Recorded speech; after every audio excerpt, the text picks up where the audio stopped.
ماتش المصري والزمالك في كاس الكونفدراليه. طبعا دخلنا الاستاد انا وابن كارلوس الزملكاوي اللي اكتر مني، وحبيت بقى اعرفكم كل حاجه حصلت داخل الاستاد. اجمد مدرج في العالم مدرج التالتة يمين، وطبعا ما ينفعش اكون وسط المدرج الجامد ده وما تصورش كام صوره على الماشي عشان يبقوا اجمد حاجه حصلت في اليوم النهارده.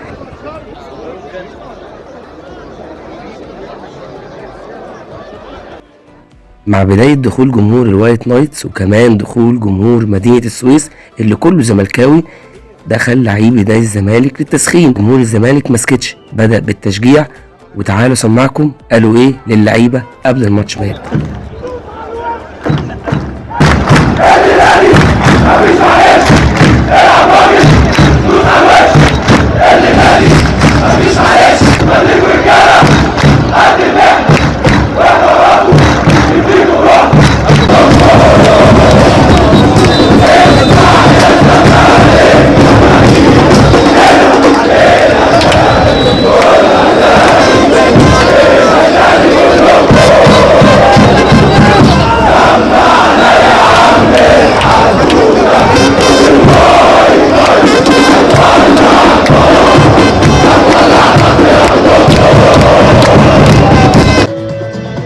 ومع بداية اللقاء ونزول لعيب الزمالك، الجمهور نادى على اللعيبة كلهم عشان يشجعهم قبل الماتش ما يبدأ.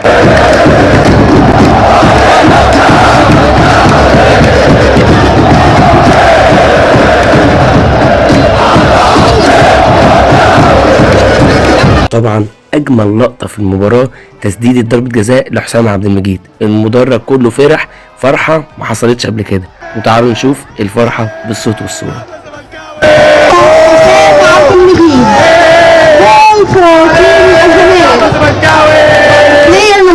وبعد التعادل وبداية الشوط الثاني، عبد الله السعيد وكل البدلاء كانوا بيسخنوا والشوط الثاني شغال.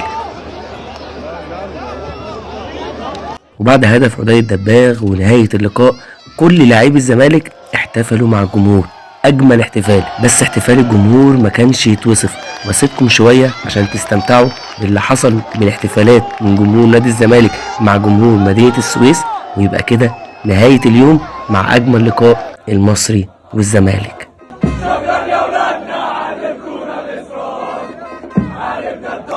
كلها عمري كله أكيد